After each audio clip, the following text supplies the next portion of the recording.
Hey guys, this is the iPhone XR, a phone made by Apple to bridge the gap between what was and what is. I've been using this phone as my daily driver for about a month now. Here's what I discovered in that time. The specs of the XR are pretty much standard of what we expect for a mid-tier iPhone in 2018. The plethora of leaks and rumors also managed to give us a good idea of what we were going to get months before the XR hit our pockets. So with the basics out of the way, let's talk about a couple key things that took me by surprise. The first was the display. Now, this phone took a lot of heat for not having an OLED display and a low resolution. Not to mention that those thicker bezels aren't doing them any favors. The notch is still there, and haters will hate, but I honestly don't mind them anymore. Even with all this going against them, I just couldn't find myself to hate the display that Apple used for the XR.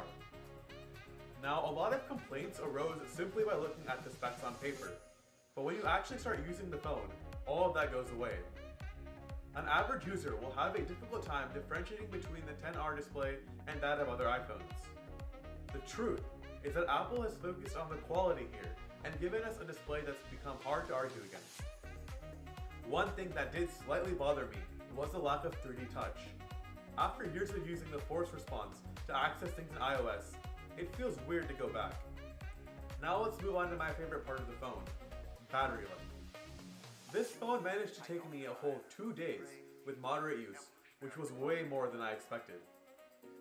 Granted, its profile is a little bit thicker than the XS. I think it's granted that a thicker phone has a bigger battery. Overall performance is what we expect on a 2018 iPhone.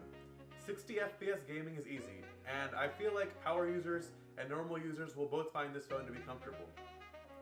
I will say that the lack of micro SD card expansion and headphone jack is a disappointment as always, but expected of Apple at this point.